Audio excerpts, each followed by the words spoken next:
How will gang-stalking America regain its moral compass? People in America even gang-stalk on church property and then go inside their churches for services. That is what is going on in America today. What has happened to America's moral compass? It can be stated in one sentence. In America, the animal herd has replaced the individual. Government gang stalking is an indictment of American institutions. Our government, which put into effect this abomination. Our press, which allows it to go on. Our schools, which turn out these herd animals, the government gang stalkers. And even some of our churches, many of whose members participate in it on church property. It's time to hold our government, our press, our schools, our churches accountable for what is going on in America today. It's time for America to inquire about its spiritual identity. This is a quote.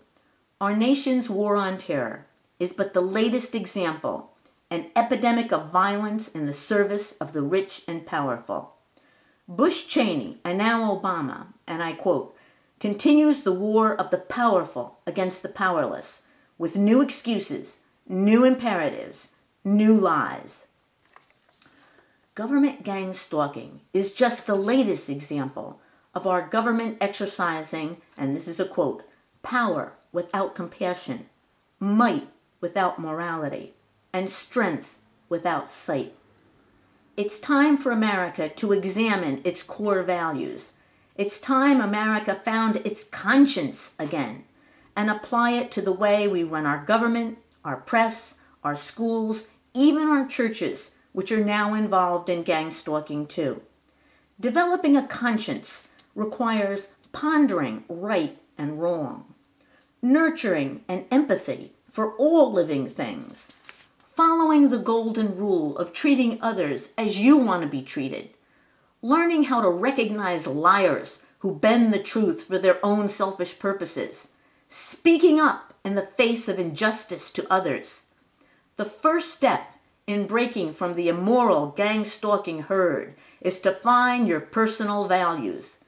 To the gang stalkers who stalk and then go into their churches, I say, do you really believe in the religious values in the places where you pretend to seek God? Or have you lost the true moral spirit that should be at the heart of your place of worship? Do you believe that all people are made in the image of God, even those who differ from you? Do you believe in constantly growing in faith, in love, in charity, in forgiveness? Do you have the openness and willingness to constantly learn that is the foundation of spiritual growth? Do you listen to others in humility and really hear what they say? Do you show respect and empathy and caring? Do you show compassion for all living things? Where have America's values gone? How will America regain its moral compass?